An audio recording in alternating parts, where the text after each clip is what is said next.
Oi gente, tudo bom com vocês? Eu sou a Larissa e esse é o podcast Filme da Semana. Só que essa semana eu não vou falar de filme nenhum. Hoje é mais um episódio com atualizações das minhas leituras. Nos últimos 2 meses eu terminei 5 livros, sendo que um deles foi a minha melhor leitura do ano até agora, e nessa lista também temos a minha pior leitura do ano até agora também, né? Porque ao mesmo tempo que eu tento ser otimista e achar que eu vou ler algo melhor que o meu livro favorito até agora para entrar em primeiro lugar, eu também às vezes fico pessimista achando que eu vou ler algo pior do que meu último colocado da lista até agora. Então vamos ver o que vai mudar até o final do ano, né? Eu vou falar na ordem que eu finalizei a leitura, então não tá ranqueado nem nada, não tirem conclusões precipitadas, é uma ordem puramente cronológica.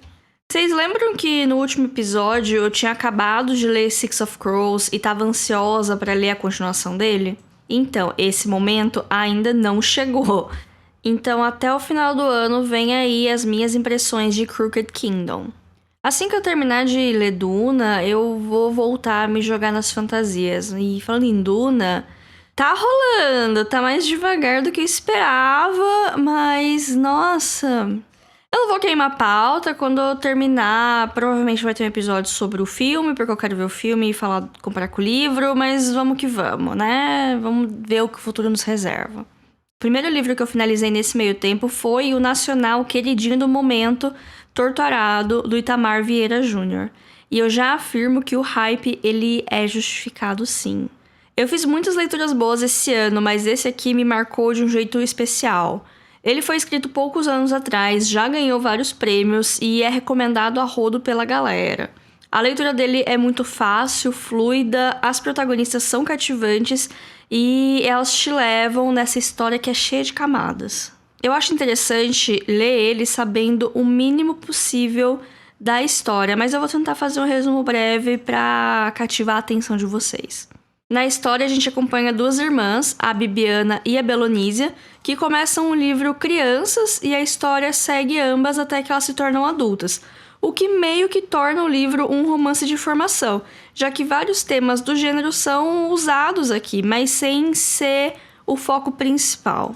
Logo no primeiro capítulo já acontece um acidente que muda a vida das 2 crianças para sempre e cria uma conexão muito especial entre elas. Durante a leitura, em nenhum momento fala onde nem que ano a história se desenvolve. Quer dizer, o autor ele nos dá pistas, mas esse quebra-cabeça é a gente que vai montando.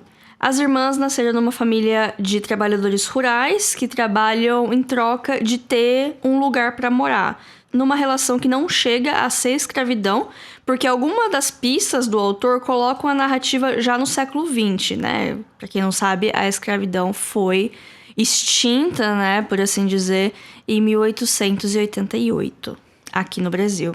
Mas a situação das meninas e da família delas é o que a gente chama de situação análoga à escravidão. Então, sempre quando vocês veem no jornal que descobriram trabalhadores numa situação dessa, não fazem não sei aonde, geralmente é mais ou menos isso. Os trabalhadores, eles não têm um salário, eles não têm registro, né? Quem que vai registrar essa galera? E eles trabalham na terra de outra pessoa e, em troca, eles têm onde morar e é isso e só. A relação do povo com a terra que habita é um dos temas centrais, assim como a busca de identidade e a sobrevivência em situações adversas. Mas esse livro, ele não é sobre sofrimento. É claro que tem umas passagens mais tristes, emocionantes, mas o saldo final, para mim, foi bastante positivo. O livro, ele tem um final aberto que eu achei maravilhoso. Cada dia que passa, eu tô gostando mais de ter finais assim, de deixar umas coisas pra nossa interpretação, de dar material pra gente ficar pensando nele mesmo depois de finalizar a leitura, de criar discussões, do livro continuar mesmo depois que a palavra final é dita, por assim dizer. O livro, ele tem alguns elementos de realismo mágico. Eu sei que nem todo mundo gosta muito desse toque que é quase sobrenatural na história. Mas aqui eu acho que ele só veio para acrescentar e ele faz sentido com a narrativa estabelecida e com toda a mitologia da história. Eu já tinha terminado a leitura bastante impactada e depois de discutir ele com as minhas amigas, ele só cresceu mais e mais e me levou a fazer várias pesquisas e buscar por entrevistas do autor e tentar entender melhor dessa realidade que às vezes a gente acha que não existe mais, mas ela é muito presente na vida de muitos brasileiros, infelizmente. Torturado é um livro que eu recomendo pra todo mundo, mesmo, sem restrição nenhuma. Eu acho que é um livro muito importante de ser lido e é uma leitura muito gostosa, sabe? Não é uma coisa que vai, vou te educar aqui agora.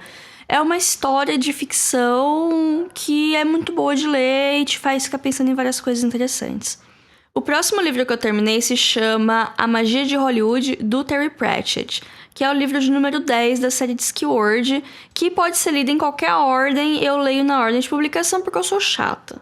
É o segundo livro da série que eu leio esse ano. O primeiro foi Eric, eu comentei no segundo episódio de leituras, eu gostei bastante desse. Agora, A Magia de Hollywood, pra mim, foi uma das piores, assim, da série.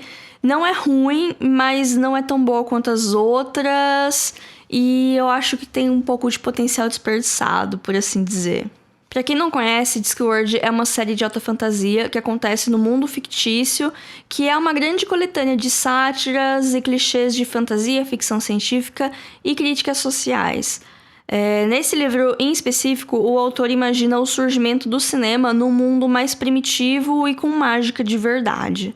Tem várias referências para os amantes da sétima arte, mas para mim meio que foi isso, sabe?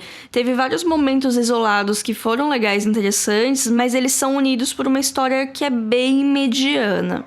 Eu não vou me alongar muito, talvez um dia eu faça um episódio especial sobre Discworld, porque o Brasil merece conhecer melhor essa obra-prima dessa série, mesmo que seja praticamente impossível de encontrá-los por vias legais por aqui, pelo menos os primeiros livros.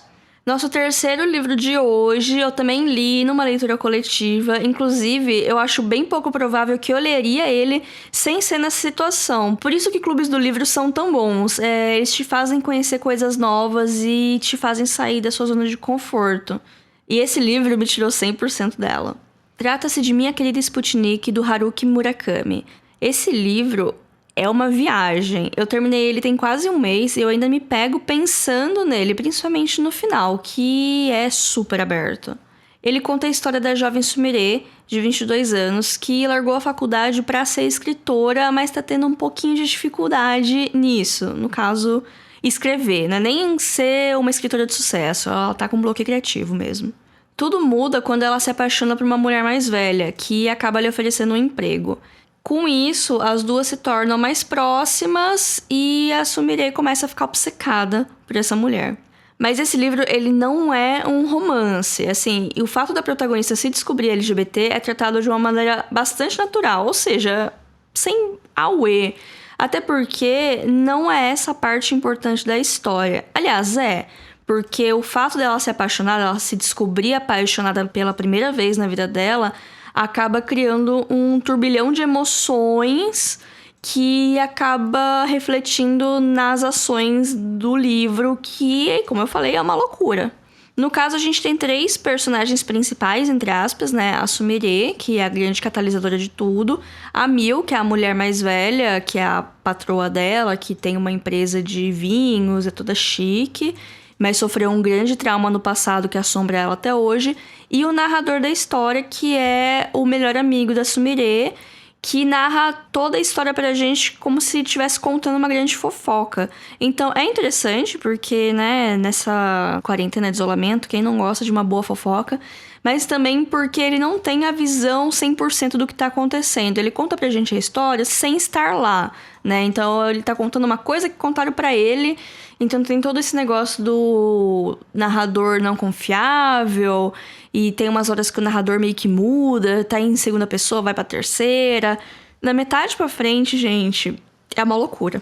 Eu não vou ficar me alongando porque é legal ter a experiência completa da leitura com todos os pontos de interrogação que ela te deixa. Então, a sinopse é essa, basicamente. Dá a entender que vai ser um romance. Eu fui achando que ia ser um romance, mas eu já falo, não é. Então, assim, quem gosta de romance talvez não vá gostar tanto. Quem não gosta de romance talvez goste. Ou vice-versa, não sei. É uma loucura. Se em Torturado o realismo mágico é sutil, aqui ele é na sua cara o tempo todo, principalmente no final. As coisas acontecem e parece que alguém tá te contando um sonho, porque parece que nada faz sentido. Até que no final, continua não fazendo muito sentido, mas se você parar pra pensar um pouco, algumas coisas fazem sentido e aí o resto fica a cargo da sua interpretação mesmo. Eu terminei a leitura sem saber se eu tinha gostado ou não, e eu permaneço com essa impressão até agora. Porque as sensações da leitura, elas foram bem interessantes, sabe? Eu lembro claramente do que eu senti lendo as passagens principais mais marcantes. Mas a história em si, eu achei bem mais ou menos. Em algumas situações como essa, eu acho que no final, a jornada valeu mais a pena do que o encerramento em si. Mas Minha Querida Sputnik não é um livro que eu recomendo pra qualquer um. Eu recomendo se você tá afim de um desafio, se você tá afim de uma coisa diferente, se você quer conhecer um pouco mais do Murakami, que é um autor super renomado lá no Japão. Pode ser interessante, pode ser uma porta de entrada, porque eu achei que era uma porta de entrada bem bizarra, mas aí umas amigas minhas leram outros livros dele e aparentemente esse é mais tranquilo de ler que os outros, então aí fica esse questionamento aí, né? Mas eu recomendo com ressalvas esse livro pra vocês. Próximo livro, o penúltimo do episódio de hoje, foi o meu primeiro Stephen King. Eu nunca tinha lido nada dele, sei lá, gente, eu sou medrosa. Mas daí eu resolvi pegar pra ler Joyland, que dizem, né, que é um livro mais tranquilo de ler, ele é bem fininho, ouvi falar que é uma boa porta de entrada pro Stephen King, e eu também gosto de esses autores mais renomados, assim, eu gosto de começar a ler um livro não tão famoso, pra pegar o estilo, pegar o hábito, assim, né, de entender o que ele quer dizer, pra depois me mergulhar nos mais famosos. Eu morro de medo de pegar um livro super conceituado e não gostar porque não entendi, sabe? Eu tô fazendo isso com o cinema também ultimamente, assim, quando eu falei que eu fui assistir meu primeiro Bergman, eu não comecei pelos mais famosos, eu comecei pelo Gritos e Sussurros, que foi ótimo, e me fez conhecer um pouco mais a linguagem do diretor pra depois eu mergulhar nos clássicos maiores, por assim dizer. Mas enfim, né? Eu li Joyland em 4 dias, é um livro bem fino, é um livro de 250 páginas, é muito tranquilo de ler e não dá medo. A história se passa em 1973 e o protagonista narra a história como se a gente estivesse visitando ele hoje e ele resolvesse contar um caos do passado dele. No caso, o protagonista, ele se chama Devin e ele tem 21 anos, né, na época da história.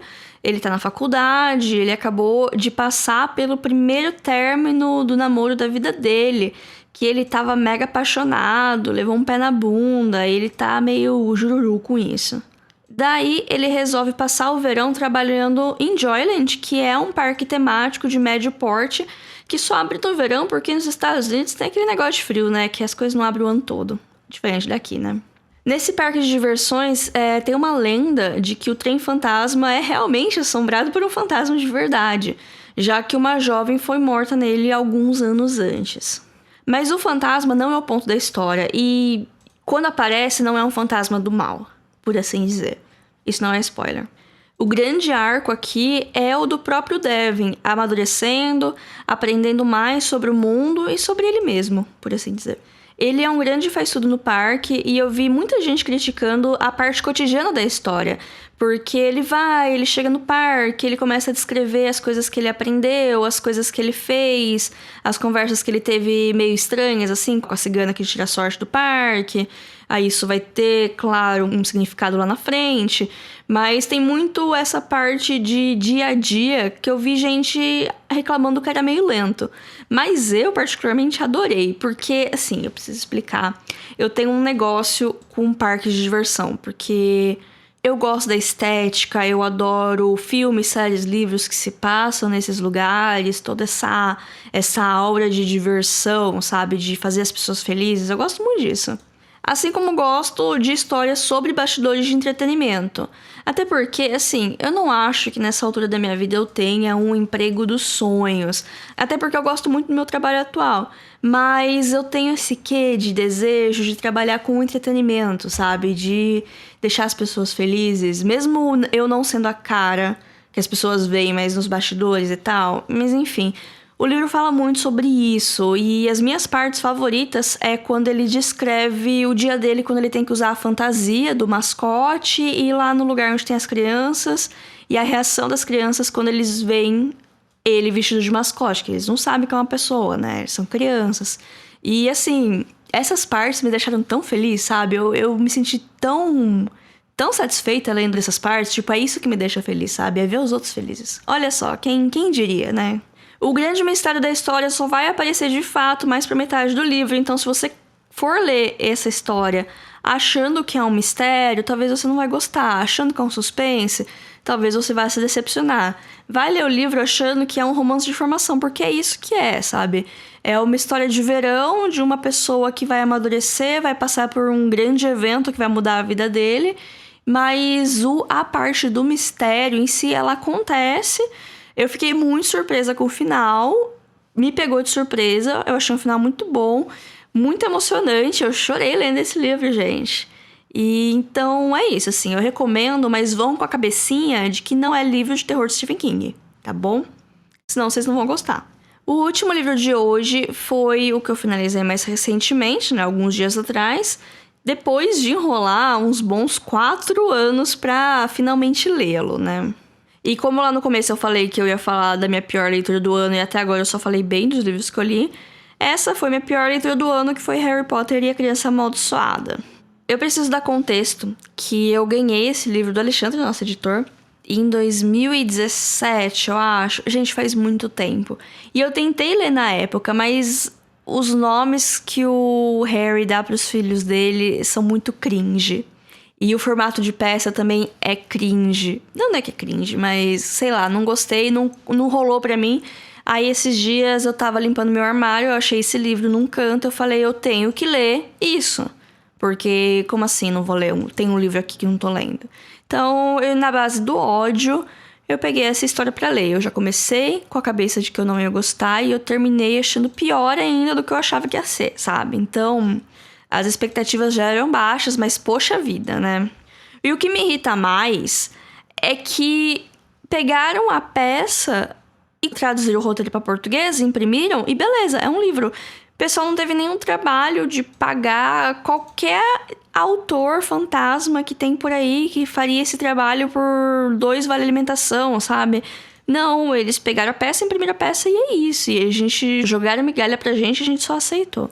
Pra quem tá boiando, pra saber o contexto, Criança Amaldiçoada foi uma peça que a autora, que não deve ser nomeada, em parceria com outras pessoas que provavelmente são roteiristas de verdade, escreveu essa história, que é uma continuação do Harry Potter, que se passa uns 20 anos depois do último livro, e é uma história protagonizada pelos filhos do Harry, mais especificamente o Alvo Severo, esse nome é horrível, que é o filho do meio do Harry. A peça foi feita, teve a estreia lá em Londres, todo mundo ficou feliz, o resto do mundo ficou, poxa vida, né? Aí eles tiveram a bondade de soltar o roteiro no formato de livro, né? Como se fosse um livro, e para os outros países que não têm acesso à peça. Mas aí é isso, chega pra gente um roteiro, que aí você vê o nome do personagem, a fala dele e talvez uma leve descrição de como o rosto dele tava ou da ação que ele executou, mas é bem leve, tipo, você não consegue ler um roteiro e tirar uma conclusão sobre ele, você vê a peça e você tira a conclusão com base nas atuações, ou você lê um livro, porque uma coisa que o roteiro não mostra é os pensamentos da pessoa, até mesmo as ações dela, a cara que ela fez quando aquilo foi dito, sabe? Então não tem profundidade nenhuma. Eu só li as frases e aquilo pode ter 1000 interpretações. Por isso que às vezes as pessoas falam, não, porque tal peça com tal ator era muito melhor. Porque tem muito da visão do ator e do diretor também, que pode pegar o mesmo roteiro, que ele pode ser adaptado de várias maneiras de acordo com a direção criativa, né? E beleza, e tá tudo bem, porque é uma peça, não é um livro. Mas eu queria ler um livro, entendeu? Aí foi isso, começou aí a minha raiva. Mal sabia eu que não parava por aí, não parava. Se fosse só o formato e tivesse uma história boa, eu até poderia perdoar, mas a história é muito ruim, a história parece uma fanfic mal escrita. Eu já li fanfics melhores do que essa história, sabe? Vou dar uma breve sinopse aqui, não vou dar spoiler porque eu não me importo. E é isso. Como já disse, o protagonista da história é o filho do meio do Harry, que chama Alvo Severo. Ele é um pouquinho revoltado com o pai dele. Eu também seria se meus pais tivessem me dado esse nome horroroso. Então tem todo esse problema com o Harry, ele acha que é um grande peso ser o filho do Harry Potter e não sei o que tem, ele é uma criança mais introvertida, ele chega em Hogwarts, vai pra Sonserina, que é meio que, nossa, o filho do Harry foi pra Sonserina, nossa. Ai, gente. Aí com isso ele fica amiguinho do Scorpio, os nomes são muito feios, que é filho do Draco. E tem uma fake news rolando de que o Scorpio, na verdade, é filho do Voldemort. Por quê? Porque as pessoas são desocupadas. Aparentemente, não é só no Brasil que temos desemprego, sabe?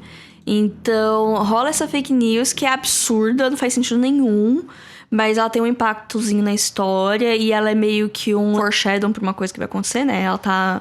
Um foreshadow é uma coisa que você joga casualmente no começo, a pessoa não presta muita atenção, mas lá no final, se você tivesse prestado atenção, você já tinha sacado o que ia acontecer por causa dessa coisa que aconteceu antes, sabe? Então, vocês assistiram Nasce uma Estrela, o novo com a Lady Gaga? Vocês prestaram atenção numa das primeiras cenas do Bradley Cooper, que ele passa num outdoor, que tem uns cintos, uns negócios assim? Isso é foreshadow. Expliquei sem precisar dar spoiler, né, gente? Olha só que beleza. Mas enfim, aí o Alvo e o Scorpio ficam amiguinhos. Aí acontecem algumas coisas que eu não entendi direito porquê, mas o Alvo, ele quer provar pro pai dele que ele... Ai, sei lá, gente. Eles têm 14 anos, sabe? Nada de bom fica nessa cabecinha. Aí eles resolvem pegar uns vira-tempo pra salvar o Cedrico. Essa é meio que a história principal, mas aí no que eles voltam no tempo, eles mudam uma coisinha, aí o futuro tá todo zoado. Aí eles voltam a consertar, e o futuro fica pior ainda. Aí eles vai e volta. Aí tem uns outros personagens que aparecem.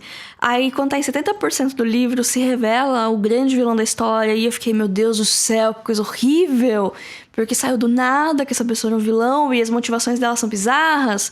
E a justificativa por essa pessoa ser o vilão também... Ai, gente, não dá, sabe? Não gostei. Eu achei ruim em tudo que se propõe. Eu já tinha expectativa baixa e foi pior do que eu achava. E é isso, assim, zero vontade de ver a peça. Eu tô bastante broxada com Harry Potter em geral por causa das coisas do autor e tal. E eu até tenho medo de reler os livros, que eu gosto muito. Harry Potter é muito especial pra mim, foi o primeiro livro que eu li e tal. Mas eu tenho medo de reler e desgostar, sabe? Então eu prefiro manter a minha doce memória e rever os filmes também, porque já tô assinando a HBO Max, né? Então não é como se eu estivesse dando dinheiro extra pra aquela que não deve ser nomeado. Mas enfim, né, gente? É isso, eu acho que assim, nessa altura do campeonato, quem queria ler Criança Amaldiçoada já leu. Quem não queria, não se importa. Eu tava meio que no meio termo. Eu queria ler, mas eu tava meio cansada. E assim, o Alexandre me deu um spoiler sem querer. E eu tava tão nem aí que eu nem percebi que ele tinha me dado um spoiler. Só a hora que eu li, que eu percebi... Ah, aquela fala era um spoiler. E eu não tinha nem reparado, porque eu não me importo. E é isso, gente. Não leiam Criança Amaldiçoada. Se vocês quiserem um resumo, eu mandei um áudio pra minha amiga Aline, um beijo Aline, de 8 minutos, que resume bem a história. Eu posso encaminhar pra vocês. É um mini podcast. E é isso, gente. Temos um episódio. Acho que finalizamos por aqui. Já falei muito. E olha que eu cortei pela metade meu roteiro falando de Criança Amaldiçoada, porque... Ai, não dá, né, gente? Não é episódio de Larissa falando mal de Criança Amaldiçoada, né? Então, é isso. E vocês? O que vocês estão lendo no momento? Conta pra gente lá no Instagram, @filme.da.semana, que sempre tem conteúdo extra especial, toda semana. Ou você também pode mandar um e-mail para podcastfilmedasemana@gmail.com com comentários, críticas, elogios, convites para parcerias ou doações, já que ele também é uma chave Pix. E é isso, até semana que vem. Tchau, tchau.